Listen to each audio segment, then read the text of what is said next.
আর এক ভাই প্রশ্ন করেছেন, উনি জানতে চেয়েছেন যে মা বাবার অবাধ্য হলে কি কোনো আমল কবুল হয় না? আছে হাদিসে, মা বাবার অবাধ্য সন্তানের আমল কবুল হয় না বলে হাদিসে আছে। সালাসাতুল্লাহ ইয়াকবালুল্লাহু লাহুম সারফাম ওয়ালা আদলা। আল্লাহ তাআলা, আল্লাহ রাসূল সাল্লাল্লাহু আলাইহি ওয়াসাল্লাম বলছেন, তিন ব্যক্তির তাদের ফরজ নফল কিছুই কবুল হয় না।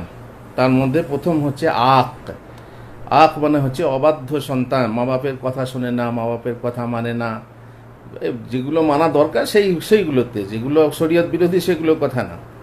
আর 2 নম্বর হচ্ছে দান করে, যে দিয়েছি বলে লোক দেখানি দান ইত্যাদি। আর মুকাজ্জিবুন বিল কাদার, আর যে তকদিরকে অস্বীকার করে। এই 3 শ্রেণীর লোকের আমল কবুল হয় না, কথা হাদিসে স্পষ্ট বলা হয়েছে। যেটা আপনার প্রশ্ন, মা বাপের অবাধ্য সন্তানের দোয়া কবুল আমল কবুল হয় না। আর এই কথা প্রাসঙ্গিকতার সাথে বলে রাখা দরকার যে আল্লাহ তাআলা অবাধ্য সন্তানের জন্য জান্নাত হারাম করে দিয়েছেন। আল্লাহ তাআলা কিয়ামতের দিকে তার দিকে তাকিয়ে দেখবেন না। জেহাদের অনুমতি নিতে এলে রাসূলুল্লাহ সাল্লাল্লাহু আলাইহি ওয়াসাল্লাম বলেন, মা বাপ বেঁচে আছে তাহলে তাদের মাঝে জিহাদ করো, মানে তাদের সেবা করো। আর এক লোককে বলা হতো, তোমার মা বেঁচে আছে তাহলে তার পায়ের নিচে জান্নাত। পায়ের নিচে জান্নাত মানে পায়ের নিচে মাটিতে না, তার মানে তার পদসেবা করো বা তার সেবা করো।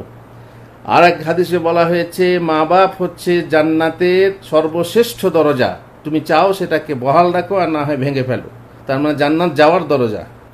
আর এক হাদিসে বলা হচ্ছে যে তিন ব্যক্তির দোয়া কবুল হয়, এটা গ্যারান্টি, তার গ্যারান্টি আছে যে দোয়া কবুল হয়ে যায়, বদদোয়া বিশেষ করে। আর তার হচ্ছে কি, বাপ মায়ের বদদোয়া ছেলের ওপরে। তারপরে বলা হয়েছে যে বাপ মায়ের সন্তুষ্টি আল্লাহর সন্তুষ্টি, বাপ মাকে সন্তুষ্ট করতে পারলে আল্লাহ সন্তুষ্ট হবে। আর এক হাদিসে ভয়ানক কথা বলা হয়েছে, যে দুটো গোনাহ এমন আছে, দুটো পাপ এমন আছে যার শাস্তি দুনিয়াতেই 70 এসে যায়, 70 শুরু হয়। প্রথম হচ্ছে বিদ্রোহ করা, আর বিদ্রোহ করলে বুঝতেই পাচ্ছেন রাজার বিদ্রোহ করলে কি অবস্থা পৃথিবীতে দেখছেন। আর দ্বিতীয় হচ্ছে মা বাপের বিদ্রোহ করা, মা বাপের নিমক হারামি করায়, নিমক হারাম সন্তান মা বাপের নিমক হারামি করে, তাদের বিদ্রোহ করে, তাদের অবাধ্য হয়, আর তাদের শাস্তি কারেন্ট হয়, দুনিয়াতে শুরু হয়ে যায়। এইসব আছে আর কি। তার মধ্যে আপনার প্রশ্নের উত্তর পেয়ে গেছেন যে তার আমলও কবুল হয় না, এই কথা হাদিসে বলা হয়েছে।